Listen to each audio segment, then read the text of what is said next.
Selamat datang di channel Ye Chen Ping Mania. Terima kasih kepada Tuan Rahim Awang dan Tuan Mohriduan yang sudah berlangganan di channel Ye Chen Ping Mania. Semoga dilancarkan rezekinya dan diberikan umur panjang yang penuh keberkahan. Terima kasih kepada semuanya yang sudah like dan subscribe. Semoga selalu diberikan kesehatan dan kesuksesan. Naga tak terkalahkan bab 7420 sampai bab 7421. Kalimat dari Jingking, belah awan untuk melihat bulan, menyentuh hati Xiao Churan.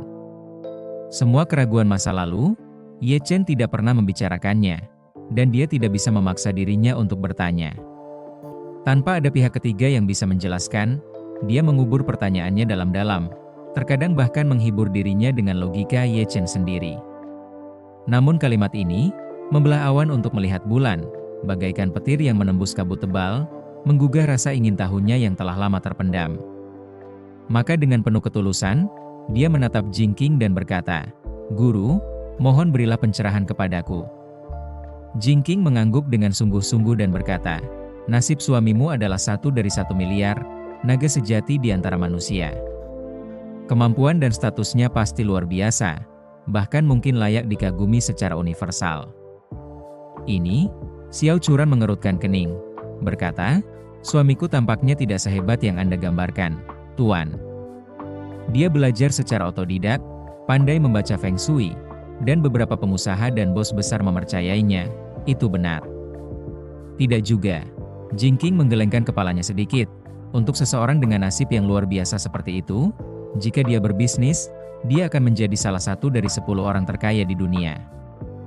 Jika dia menekuni penelitian akademis, dia akan memenangkan hadiah Nobel dengan mudah.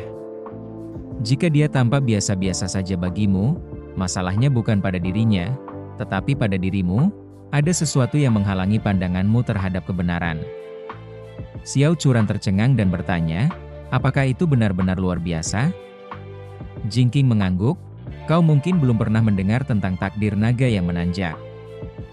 Sejauh yang kutahu, suamimu mungkin satu-satunya orang di dunia yang memilikinya." Dia melanjutkan dengan serius, "Untuk mencapai nasib naga yang menanjak, seseorang harus terlebih dahulu memiliki nasib naga, dan kemudian diberkati oleh seorang ayah yang juga memiliki nasib naga. Hanya orang tua yang luar biasa, yang mengorbankan segalanya, yang dapat membesarkan orang seperti itu. Orang tuanya haruslah naga di antara manusia, yang paling langka dari yang langka, 1 di antara 1 miliar. Xiao Churan, setengah ragu, berkata, "Ini kedengarannya terlalu fantastis. Jadi, orang tua suamiku juga pasti naga di antara manusia? Tapi dia yatim piatu." Jingking tersenyum, "Jangan lupa, bahkan anak yatim pun punya orang tua sebelum mereka menjadi yatim piatu." Xiao Churan berusaha keras untuk memahami. Ye Chen kehilangan kedua orang tuanya di usia muda dan tumbuh di panti asuhan. Ketika ditanya tentang kenangan tentang kedua orang tuanya, dia selalu berkata bahwa mereka adalah orang biasa yang meninggal dalam kecelakaan, meninggalkannya sendirian sampai panti asuhan menerimanya. Namun, Master Jingking mengklaim bahwa kedua orang tuanya adalah naga di antara manusia, jenis yang paling langka. Seberapa luar biasanya mereka sehingga mendapatkan gelar seperti itu? Sekarang, kisah Ye Chen dan Master Jingking saling bertentangan. Jika yang satu benar, yang lain pasti salah. Siapa yang mengatakan kebenaran dan siapa yang tidak? Meski enggan mengakuinya, hatinya mulai goyah. Mengingat keraguannya yang masih ada, kredibilitas Guru Jingking tampaknya lebih besar daripada suaminya, Ye Chen. Pada saat ini, Jingking menatapnya dan bertanya, "Kamu mengatakan nama suamimu adalah Ye Chen. Aku ingat keluarga Ye dari Yanjing. Pernahkah kamu mendengar tentang mereka?" Terima kasih masih menyimak channel Ye Chen Ping Mania. Keluarga Ye dari Yanjing? Xiao Churan berkata dengan cepat, "Ya, aku pernah mendengar tentang mereka. Mereka termasuk yang teratas di negara ini. Kudengar grup DHO di Jinling dibeli oleh keluarga Ye." Mendengar ini, jantung Xiao Churan berdebar kencang, dan dia berpikir, grup DHO, keluarga Ye? Ye Chen, mungkinkah ada hubungannya? Ia tiba-tiba teringat ketika berita pergantian kepemilikan grup DHO tersebar, keluarga Xiao sedang dalam kesulitan besar. Neneknya sangat ingin bermitra dengan grup DHO. Xiao Churan, yang melangkah maju dengan polos, mengira ia tidak punya peluang. Namun, Wang Dongsue, wakil ketua grup DHO, tidak hanya menyetujui kontraknya tetapi bahkan menghadiri konferensi pers keluarga Xiao. Saat itu, dia tidak dapat memahami mengapa Wang Dongsue memperlakukannya dengan begitu baik. Namun jika Ye Chen terhubung dengan keluarga Ye, semuanya tampak masuk akal. Dengan gugup, dia menatap Jingqing dan bertanya, "Tuan, apakah Anda mengatakan suamiku berasal dari keluarga Ye Dianjing?" Jingqing tidak menjawab secara langsung, tetapi berkata dengan sungguh-sungguh, "Sejauh yang saya ketahui, pewaris generasi kedua yang paling menonjol dari keluarga Ye adalah Ye Changqing. Istrinya, An Chengqi, memiliki latar belakang yang lebih hebat lagi sebagai putri tertua dari keluarga An, keluarga Tionghoa papan atas di Amerika, yang kekuatannya jauh melampaui keluarga Ye. Mereka sangat terkenal di komunitas Tionghoa, bahkan terkenal secara global. Pernahkah Anda mendengar tentang mereka?" "Ya," Xiao Churan mengangguk. Dia tidak begitu mengenal Ye Changqing, tetapi kisah An Chengqi menjadi inspirasi bagi banyak wanita Tiongkok.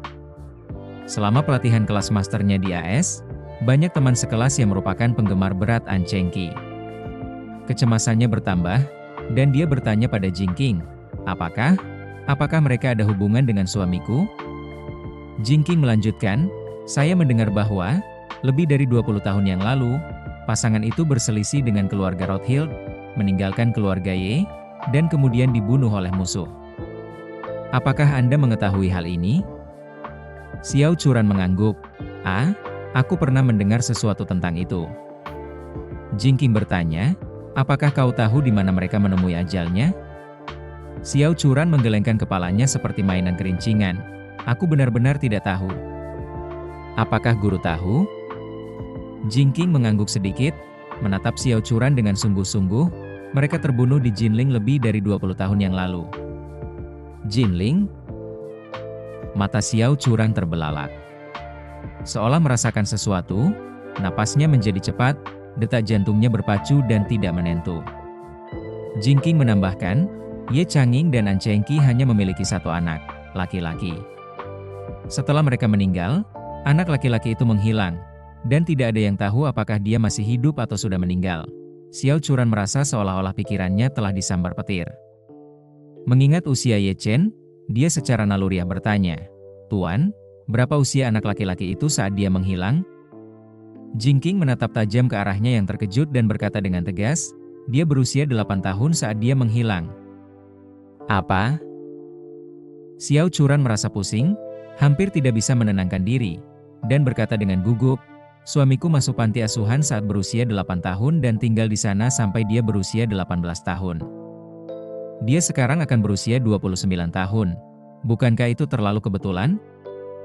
Jingqing berkata dengan tenang, "Dari takdirnya, orang tua suamimu bukanlah orang biasa. Ye Changqing dan An Chengqi adalah naga sejati di antara manusia. Terlebih lagi, nama keluarga suamimu adalah Ye, dan waktu serta lokasinya cocok. Aku yakin suamimu kemungkinan besar adalah putra satu-satunya mereka." Bersambung.